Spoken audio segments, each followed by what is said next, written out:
Shalom, saudara yang dikasih dalam Tuhan Yesus Kristus. Kebanyakan orang Kristen berkata bahwa mereka punya iman, entah iman itu besar atau kecil.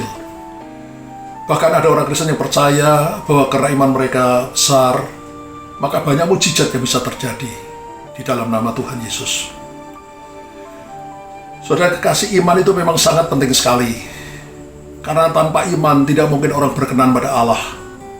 Barang siapa menghampiri Allah, datang kepada Allah, harus percaya bahwa Allah itu ada, dan bahwa Allah memberikan upah kepada orang yang bersungguh hati mencari Dia. Tetapi iman kita harus disertai dengan perbuatan iman. Karena tanpa perbuatan, iman itu mati, kata Rasul Yakobus. Kalau iman kita mati, sama saja dengan kita tidak punya iman. Saudara, sebagai contoh, kalau kita berkata bahwa kita percaya kepada korban Kristus di atas kayu salib, kalau kita berkata bahwa kita sudah menerima Yesus sebagai Tuhan dalam hidup kita sudah mengalami kelahiran baru. Tapi bagaimana dengan perbuatan iman kita? Apakah kita mulai membenci dosa? Mulai membenci hal-hal yang tidak benar, yang berdosa yang dulu senang kita lakukan?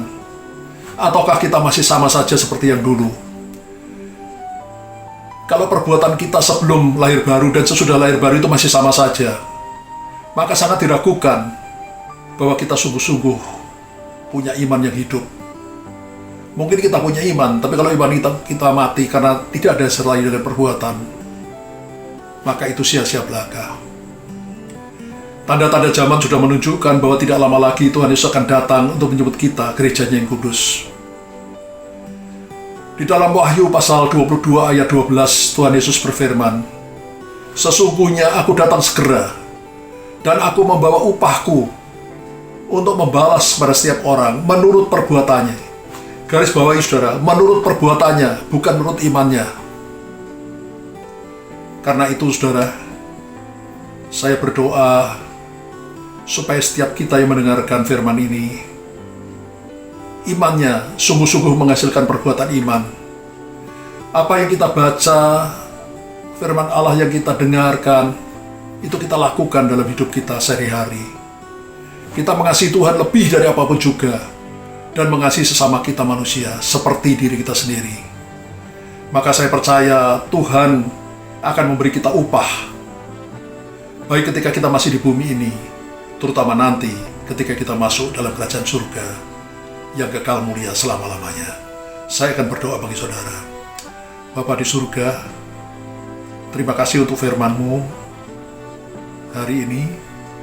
Tuhan, hamba berdoa agar setiap anak-anak-Mu mempunyai iman dan mempunyai perbuatan. Karena tanpa perbuatan iman itu mati. Tuhan, ajari kami untuk terus hidup bergaul erat dengan Engkau, supaya iman kami makin bertumbuh, dan iman kami menghasilkan perbuatan iman. Apa yang kami dengar, firman Tuhan yang kami dengar dan kami baca, kami lakukan dalam hidup kami. Kami mengasihi Engkau lebih dari apapun juga, dan mengasihi sesama seperti kami mengasihi diri kami sendiri. Terima kasih ya Tuhan Yesus.